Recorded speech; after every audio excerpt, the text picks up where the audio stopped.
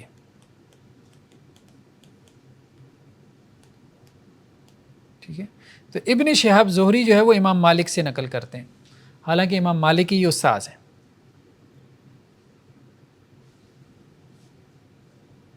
اور امام مالک جو ہے یہ استاد ہیں عبداللہ بن دینار کے.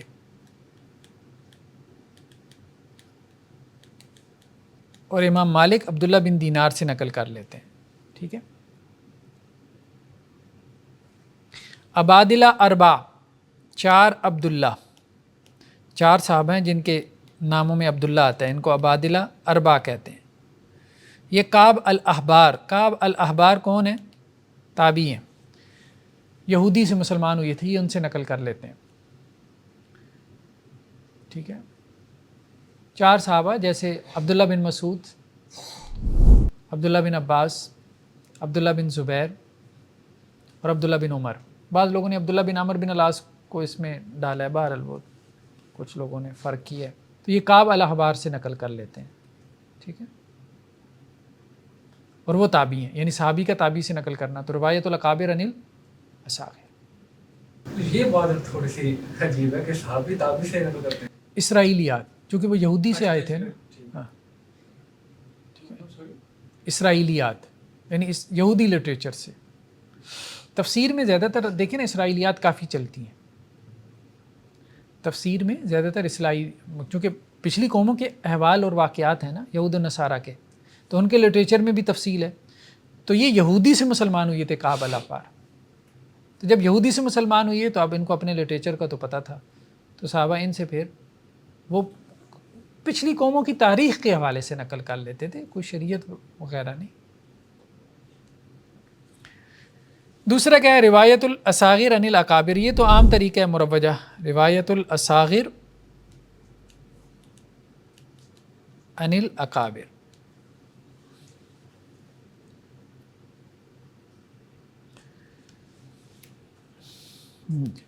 ایک اور کیا ہے؟ السابق واللاحق.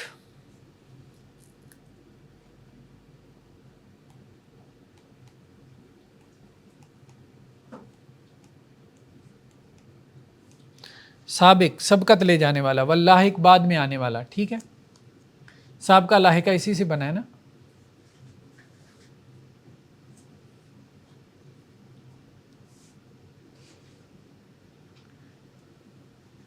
یعنی ایک استاذ کے 2 شاگرد ہیں, ایک بہت پہلے اور ایک بہت بعد میں آ رہا ہے. مثال کے طور پہ ابو العباس السراج ایک راوی ہیں, کیا نام ہے؟ ابو العباس السراج. یہ امام بخاری کی بھی استاد ہیں, امام مسلم کی بھی استاد ہیں, ابو العباس السراج. ٹھیک ہے, یہ راوی ہیں, ان کے شاگرد ہیں. ایک تو امام بخاری ہو گئے. امام بخاری کی وفات کب ہوئی ہے؟ 256 ہجری میں امام بخاری کی وفات ہوئی ہے.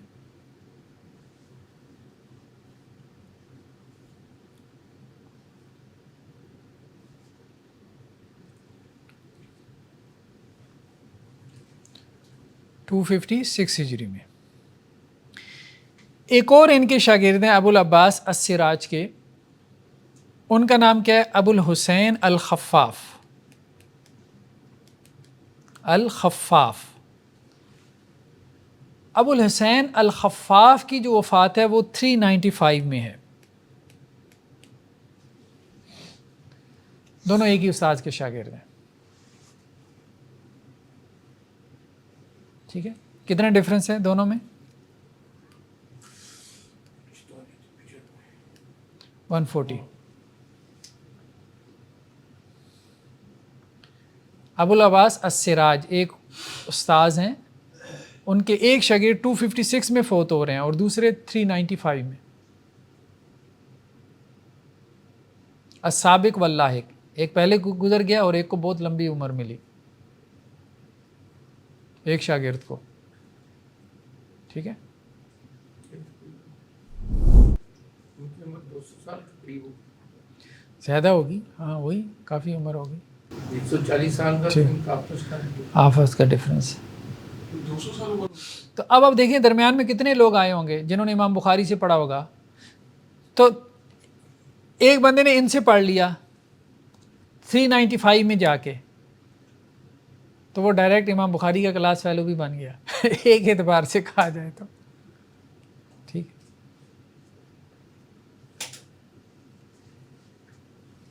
تو السابق واللاحق یہ مطلب ایسا بھی ہو جاتا ہے. اتنا زیادہ ڈفرنس کی وجہ سے کوئی بندہ یہ نہ کہے کہ یار یہ بندہ 395 میں یہ کیسے شاگرد ہو سکتا ہے ابو العباس سراج کا. تو بعض لوگوں کی عمریں لمبی ہوتی تھیں. ٹھیک ہے، یعنی شاگردی کا امکان ہو سکتا ہے. یہ بھی ڈاکومنٹڈ ہوگا نا کہ ان کی 3 ہاں ڈاکومنٹ، بالکل بالکل ایسے ہی ہے، ایسے ہی ڈاکومنٹڈ ہے. نیکسٹ کیا ہے؟ محمل. نیکسٹ کیا ہے؟ محمل. اس کی قسمیں ابھی چل رہی ہیں. محمل، ایک ہم نے پڑھا تھا مبہم پیچھے، یہ ہے محمل، یہ ذرا ڈیفرنٹ ہے. محمل امام بخاری کی ایک سند ہے. امام بخاری کیا کہتے ہیں؟ وہ بیان کرتے ہیں احمد ان ابن وہب.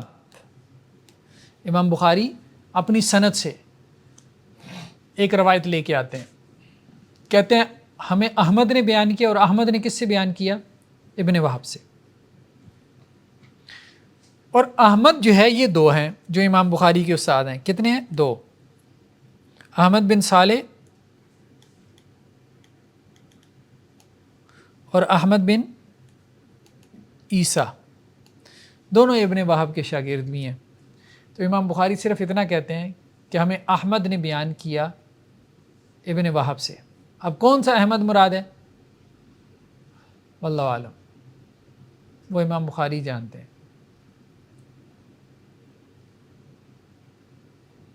لیکن اس سے کوئی فرق پڑتا ہے؟ کوئی فرق نہیں پڑتا. کیوں فرق نہیں پڑتا؟ جب دونوں راوی ثقہ ہوں.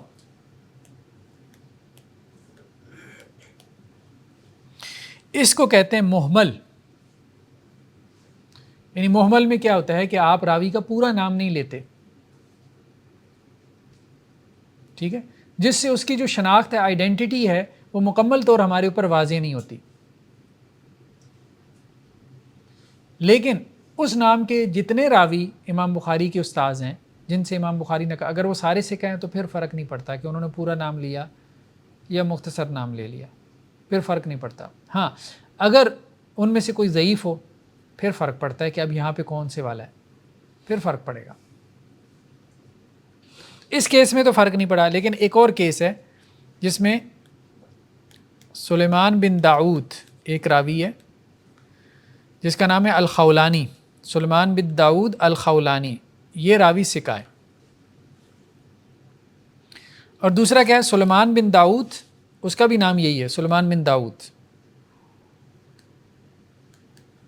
باپ کا نام بھی سیم ہے، لیکن آگے اس کی جو نسبت ہے وہ کیا ہے؟ یمامی. یہ ضعیف ہے. یہ ثقہ ہے پہلے والا اور دوسرا ضعیف ہے. اب اگر ان کی نسبت کے بغیر ہوگا تو پھر مسئلہ آ جائے گا کہ کون سے والا مراد ہے، سلیمان بن داؤد خولانی یا یمامی، پھر مسئلہ آئے گا. اگر یہ دونوں ثقہ ہوتے تو پھر مسئلہ نہیں تھا. تو اب جو ہے راوی کو کیا کرنا چاہیے؟ محدث کو اس کی نسبت کو بھی ساتھ بیان کرنا چاہیے. اگر محمل چھوڑ دے گا تو پھر آپ روایت نہیں لیں گے. مبہم میں کیا ہوتا تھا؟ مبہم کی مثال ہم نے پڑھی تھی نا، اس میں کیا تھا؟ اس میں وہ نام ہی نہیں بیان کرتا تھا، کہتا تھا اخبرنی ثقۃ، اخبرنی شیخ، مجھے ایک شیخ نے بیان کیا، مجھے ایک ثقہ راوی نے بیان کیا. تو یہاں وہ نام بیان کرتا ہے لیکن پورا نام نہیں لیتا محمل میں، اختصار کے لیے. ٹھیک ہے. سر ایسی روایت میں اگر پتہ نہ چلے کہ یہ جو جس بندے کا نام سلیمان بن داؤد کون سا ہے، ثقہ یہ ضعیف ہے، پتہ ہی نہ چلے، ظاہر بات ہے آپ چھوڑ دیں گے اس کو. اس حدیث کو چھوڑ دیں. ہاں چھوڑ دیں گے، جب تک پتہ نہیں چلے گا آپ توقف کریں گے. من حدث و نسیہ. نیکسٹ قسم کیا ہے؟ من حدث و نسیہ، جس نے حدیث بیان کی اور بھول گیا. یعنی حدیث بیان کرنے کے بعد وہ بھول گیا کہ اس نے وہ حدیث بیان کی تھی. بھول جاتا ہے بندہ بعض اوقات. مطلب ہم کلاس میں اتنی باتیں کرتے ہیں، بعض اوقات کوئی اسٹوڈنٹ کہتا ہے کہ سر آپ نے یہ کہا تھا، تو بندے کو نہیں یاد رہتا. بندہ کہتا ہے یار اچھا مجھے تو نہیں یاد کہ میں نے یہ کہا تھا. ٹھیک ہے، تو ایسا ہو جاتا تھا. من حدث و نسیہ، اس کا کیا حکم ہے؟ اس میں دو صورتیں ہیں.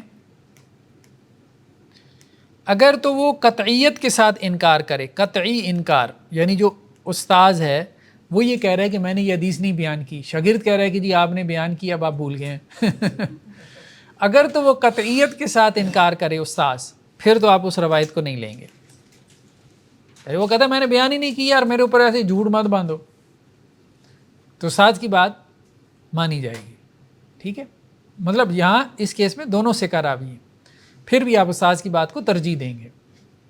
اگر وہ سرٹینٹی کے ساتھ کہتا ہے خدا کا خوف ہے نہ بیان کرو، میری طرف نسبت نہ کرو. ٹھیک ہے. ہاں اگر استاذ تردد میں ہے، کیا ہے؟ تردد میں، متردد ہے، وہ کہتا ہے یار مجھے یاد نہیں ہے، مجھے نہیں یاد، تو پھر شاگرد تو یقین کے ساتھ کہہ رہا ہے، تو کس کو ترجیح ہوگی؟ شاگرد کی بات کو. پھر آپ وہ حدیث لے لیں گے. ٹھیک ہے. تو یہاں انہوں نے جو اس کی بیان کی ہے مثال عبدالعزیز دراوردی ہیں. ٹھیک ہے، عبدالعزیز دراوردی، چلیں پورا نام نہیں لکھتے، وہ آپ کتاب میں دیکھ لیں. عبدالعزیز راوی ہیں، وہ بیان کرتے ہیں ربیہ سے، وہ ربیہ آگے بیان کرتے ہیں. عبدالعزیز بیان کرتے ہیں ربیہ سے، ربیہ آگے بیان کرتے ہیں سہیل سے، سہیل آگے بیان کرتے ہیں ابی صالح سے، اور ابی صالح آگے بیان کرتے ہیں حضرت ابی ہریرہ سے. یہ سند ہے جی. یہ کیا ہے؟ یہ ایک سند ہے. ٹھیک ہے.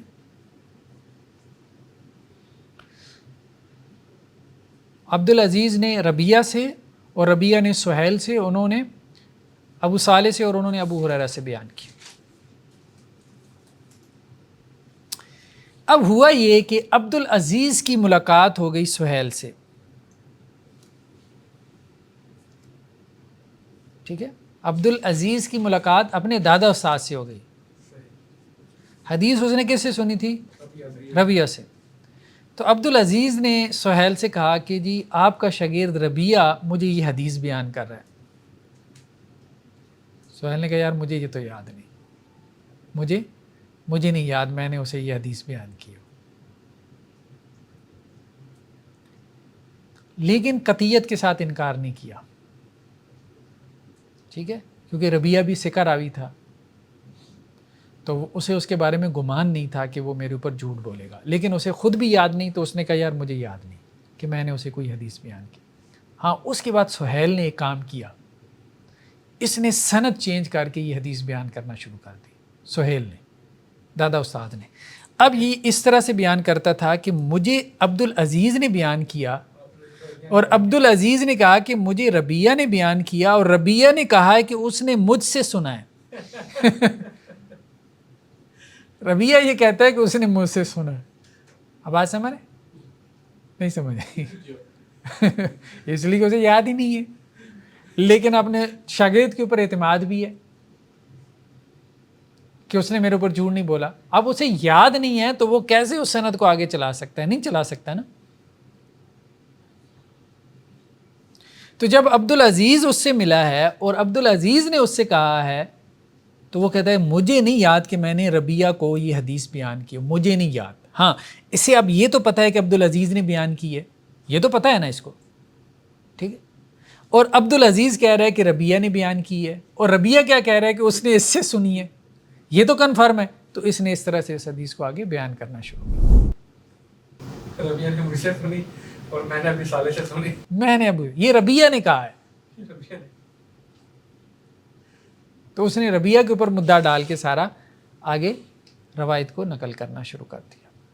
من حدث و نسیہ، ٹھیک ہے. تو اس سے مراد کیا ہے؟ تردد ہو تو آگے اس کو نقل کیا جا سکتا ہے اگر استاذ کو تردد ہے، ٹھیک ہے.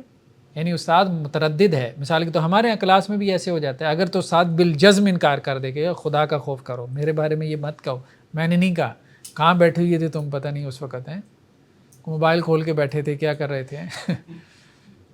ہاں ایک استاد بھی کہ یار نہیں مجھے یاد نہیں ہے، تو پھر آپ آگے نقل کر سکتے ہیں، یعنی آپ کے پاس گنجائش ہے. ٹھیک. دیکھیے عبدالعزیز میاں کے بعد سیل کا واسطہ ختم کر دے گا درمیان؟ نہیں،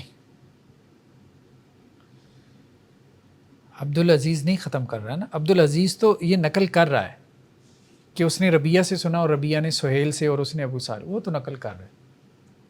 ہم کہہ رہے ہیں کہ سہیل جو ہے اس کو بھول گیا ہے، تو اب وہ کیسے نقل کرے گا؟ وہ یہ نہیں کہہ رہا کہ میں نے ابو صالح سے سنا، نہیں، اسے تو وہ بھول ہی گیا.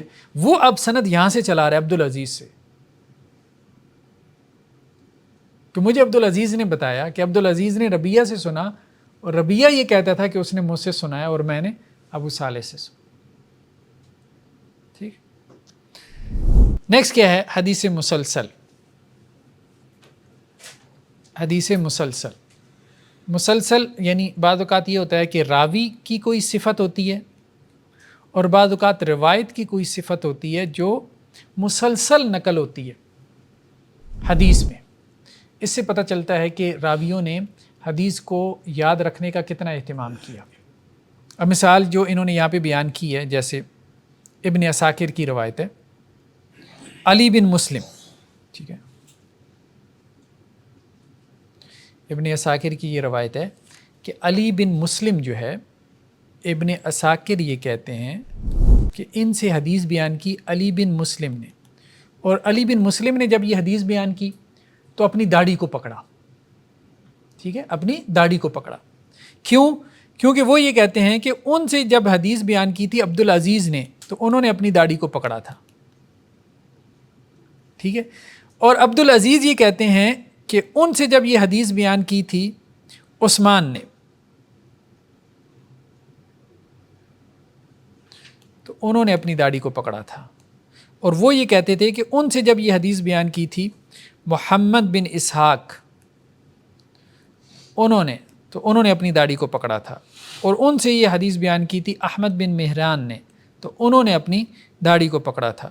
اور ان سے سلیمان بن شعیب نے، تو انہوں نے اپنی داڑھی کو پکڑا تھا. اور اسی طرح ان سے پھر شہاب بن خراش نے، تو انہوں نے بھی اپنی داڑھی کو پکڑا تھا. اور ان سے یہ حدیث آگے بیان کی تھی یزید الرقاشی نے، تو انہوں نے اپنی داڑھی کو پکڑا تھا. اور ان سے آگے انس رضی اللہ عنہ نے یہ حدیث بیان کی تھی اور انہوں نے اپنی داڑھی کو پکڑا تھا. اور انہوں نے جب اللہ کے رسول صلی اللہ علیہ وسلم سے نقل کی تھی تو وہ یہ کہہ رہے تھے کہ آپ صلی اللہ علیہ وسلم نے جو ہے وہ اپنی داڑھی کو پکڑ کے یہ حدیث بیان کی تھی. یعنی آپ صلی اللہ علیہ وسلم سے ایک خاص کیفیت میں تھے نا اللہ کے رسول، جیسے ہم بعض اوقات یہ ہے کہ داڑھی پکڑ لیتے ہیں ایسے، تو اس کیفیت میں آپ صلی اللہ علیہ وسلم نے وہ حدیث بیان کی. تو اگلے راوی نے جب اس کو سنا تو اس نے وہ کیفیت بھی ساتھ کیا کی؟ نقل کر دی. ٹھیک ہے، حالانکہ کیفیت نقل کرنے کی ضرورت نہیں تھی لیکن اس نے نقل کر دی. اس کو حدیث مسلسل کہتے ہیں، یعنی راوی کی کوئی صفت جو آگے مسلسل نقل ہو جائے یا روایت کی کوئی صفت جو آگے مسلسل نقل ہو جائے.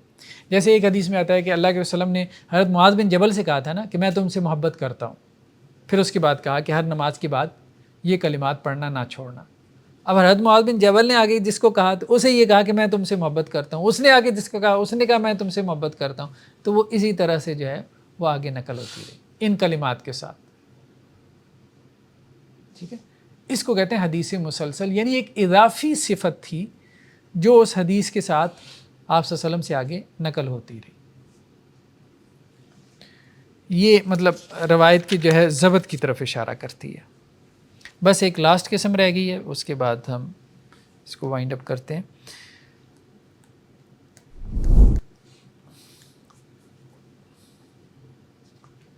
متفق اور مفترق. متفق اور مفترق، مؤتلف اور مختلف،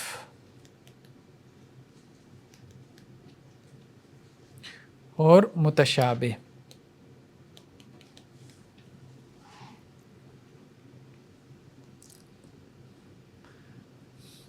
متفق کسی کہتے ہیں؟ متفق کہتے ہیں کہ راویوں کا نام سیم ہو.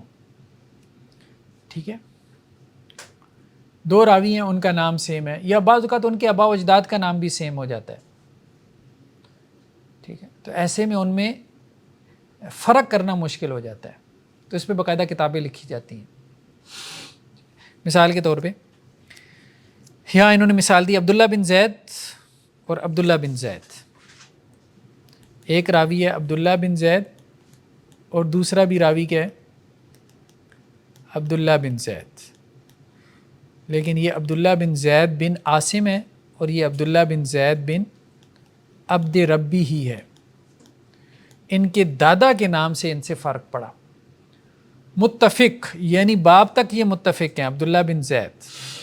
ٹھیک ہے، عبداللہ بن زید باب تک یہ متفق ہیں، دادا کے نام سے مفترق ہو گئے. متفق مفترق. متفق یعنی جو ان میں اتفاق ہے ان کے ناموں میں، مفترق جہاں ان کے ناموں میں اختلاف ہے، تو اس اختلاف سے نکھار پیدا ہوگا. متفق مفترق یہ باقاعدہ کتابوں کا موضوع ہے. دوسرا کیا ہے؟ مختلف مختلف یعنی خط سیم ہوتا ہے، خط سیم ہوتا ہے لیکن ان کا تلفظ مختلف ہوتا ہے.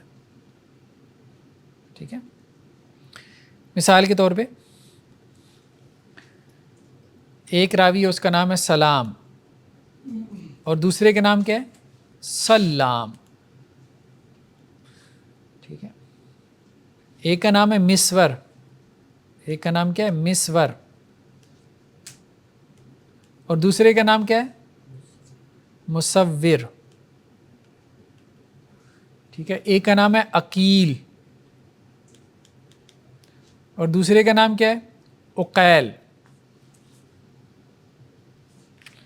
عقیل. تو مطلب ان سے واقفیت ہونی چاہیے ورنہ آپ راوی کا نام ہی غلط پڑھیں گے.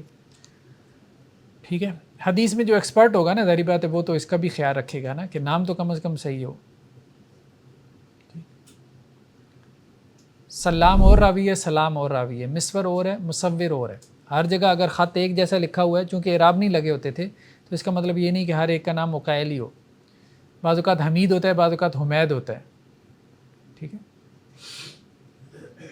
تو راویوں کے ناموں میں یہ کافی فرق ہوتا ہے. وہ کیسے آئیڈینٹیفائی کرتے تھے بغیر اعراب کے؟ نہیں وہاں پہ لکھا ہوتا ہے باقاعدہ. آپ اپنی کتاب میں اس میں دیکھیں گے نا تو اس میں لکھا ہوتا ہے. میں ابھی آپ کو دکھاتا ہوں وہ کیسے. ہاں وہی میں آپ کو دکھاتا ہوں وہ کیسے آئیڈینٹیفائی کرتے ہیں، وہ کتاب سے پتہ چلے گا. متشابہ یہ آخری قسم پڑھ کے نام. متشابہ میں کیا ہے؟ یہ دونوں قسمیں جمع ہو جاتی ہیں. ٹھیک ہے، جیسے محمد بن عقیل اور محمد بن عقیل.